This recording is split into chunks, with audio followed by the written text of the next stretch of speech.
ici le chevalier de bâton. On sent de la rapidité, on sent du mouvement, on sent des choses qui bougent. Donc il y aura des choses qui vont bouger, qui vont se modifier, qui vont se changer. Et notamment avec beaucoup d'évidence. On sent que les choses se passent assez rapidement avec beaucoup d'action, de feu. On sent que vous êtes pleinement dedans. Ça peut être par moments un peu fatigant parce que je crois que ça va vous emporter dans le mouvement. Ça va vous conduire à faire des choses assez rapidement, peut-être aussi à assurer les choses sans tout de suite comprendre pourquoi. Et pourquoi elle se présente comme ça.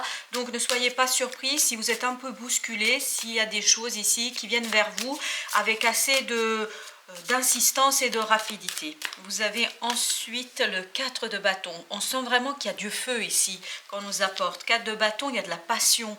Je sens une passion vraiment qui est pleinement vécue, une passion qui est totalement et complètement là pour vous réveiller à vous, pour éveiller votre joie de vivre. Je sens ici une belle célébration en fait d'un dévoilement. Il y a quelque chose ici qui va être mis en lumière. Et cette compréhension, grâce à ce chevalier de bâton, va vous conduire à une stabilité dans le bonheur,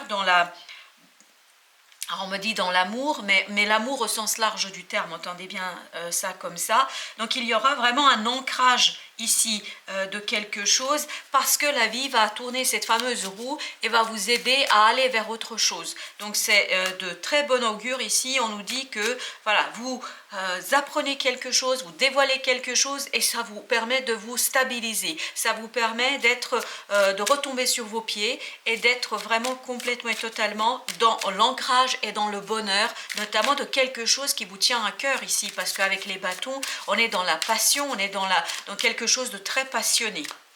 Alors, vous avez ensuite, je vous dis, il y a de la rapidité. Le chevalier d'épée, il y a une rapidité ici que je sens qui est extraordinaire. Il y a un changement, un déblocage, il y a quelque chose qui va très rapidement être balayé et qui va vous permettre d'initier une nouvelle façon de voir, une nouvelle façon d'aimer, une nouvelle façon d'apprécier les choses. C'est quelque chose où vous allez retrouver toute votre stabilité dans la vie de tous les jours. Vous allez retrouver beaucoup de connaissances. Je crois que ce chevalier d'épée va vous apporter de la connaissance. Pour ça que je vous dis, il y a quelque chose ici qui va être dévoilé, il y a quelque chose qui va vous permettre d'équilibrer et de transformer quelque chose au fond de vous, et cette transformation va vous permettre de vous stabiliser, de vous sécuriser, me dit-on, et surtout de vous poser dans la vie, de vous poser avec joie et bonheur. Alors, nous avons ensuite le 4e arcane, le fou, vous voyez tout ça, toutes ces informations, tout ce changement, tout ce côté ancrage, vraiment ancrage, vous permettra d'initier une nouvelle étape dans votre vie, d'initier une nouvelle étape dans quelque chose, mais une étape avec beaucoup de confiance, parce que comme vous pouvez le voir, le fou, il est très confiant, il n'est pas fou, dans le sens littéral du terme, mais en fait, il fait confiance à la vie, il ne s'interroge pas, il ne se demande pas si ça va marcher ou ça ne va pas marcher, il sait très bien que ce qu'il attend au bout du chemin est une belle réussite, est un partage, et il a la force de la conviction, ce fou, il a la force du savoir intérieur intuitif qui lui dit qu'il n'a pas de doute à avoir, que tout se passera bien, même s'il ne regarde pas ses pieds, c'est-à-dire même s'il ne regarde pas les détails, même s'il ne connaît pas les détails encore de la mise en place des choses, il sait parfaitement que le chemin qu'il va emprunter est un chemin de bonheur et de joie. Et je crois, c'est ce sentiment-là que vous allez découvrir en vous, c'est cette intuition-là que vous allez découvrir en vous.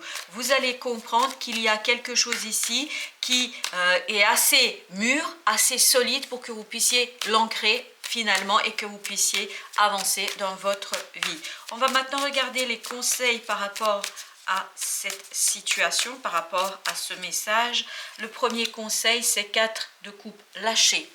Lâcher quelque chose, c'est-à-dire lâcher ce regret, cette nostalgie, cette attente peut-être que vous avez par rapport au retour de quelqu'un ou de quelque chose. Lâchez, laissez la vie apporter les choses, parce que la vie va vous aider à aller vers votre harmonie, vers votre bonheur, vers votre épanouissement personnel. Donc là, j'ai l'impression qu'on vous dit lâchez. N'attendez plus, parce que plus vous attendez, plus vous bloquez en fait les énergies et moins elles peuvent circuler. Donc ici, le conseil, c'est essayer de lâcher prise sur les choses, et plus vous allez lâcher cette attente, plus vous allez être à même d'aller ancrer quelque chose qui est passionnant et qui vous passionne et qui vous tout simplement conduit à rechercher ce quelque chose au fond de vous qui va vous permettre de vous apaiser. Jugement, deuxième conseil, vous avez le jugement qui nous dit n'ayez pas peur de renaître à vous-même. Par ce lâcher prise, par cet abandon que vous aviez, que vous pouviez avoir, en fait ça va vous conduire ni plus ni moins à revoir votre propre fonctionnement et donc à transformer quelque chose en vous. C'est cette transformation de ce quelque chose qui est en vous qui va vous permettre ici d'aller vers ce cadre de bâton, c'est-à-dire la joie du foyer, la joie dans la vie, tout simplement l'ancrage de quelque chose de joyeux et d'assez satisfaisant pour vous. Troisième conseil, 4 de denier. Vous voyez, ce chevalier, par cette information, va vraiment vous apporter ce côté lâcher prise. Ici, on est vraiment dans lâcher prise. Vous allez être bousculé, il n'y a aucun doute là-dessus. Il y a quelque chose qui vous bouscule, une information, mais en fait, très rapidement, vous allez pouvoir rééquilibrer les choses, vous allez pouvoir retrouver un équilibre suffisamment fort pour que vous puissiez abandonner quelque chose, laisser derrière vous une situation en fait qui vous permettra justement d'avoir ce côté confiant dans la vie, confiant dans l'évolution de la situation. Et enfin, avec le fou, vous avez le 3 de denier. Le 3 de denier qui nous parle ici effectivement de travailler quelque chose, mais de travailler quelque chose avec beaucoup d'entrain, avec beaucoup d'application, d'implication. Vous y êtes là. Je pense que vous allez sur cette lunaison, vous allez trouver votre façon de faire, vous allez trouver votre façon de procéder, votre façon de former, de créer quelque chose, et la découverte de la manière la meilleure pour vous, pour faire quelque chose, ça va vous conduire à vous libérer, à avoir justement cette partie assez ouverte vers la vie. Et au dos deck, regardez, vous avez le pendu. Donc vous comprenez quelque chose, il y a des compréhensions pour vous, c'est ce que je vous disais ici, il y avait ce côté j'apprends quelque chose, et ça vous permet de débloquer, de libérer ce pendu et de passer à une belle transformation pour aller vers quelque chose de plus intéressant au plan émotionnel, et notamment quelque chose de nouveau, mais en même temps ça vous apporte la stabilité, la sécurité, et je crois que ça va vous apporter beaucoup de plaisir, beaucoup de bonheur, et ça va vous apporter une liberté dans l'action. Voilà, chers amis, merci pour votre visite et à très bientôt pour d'autres tirages.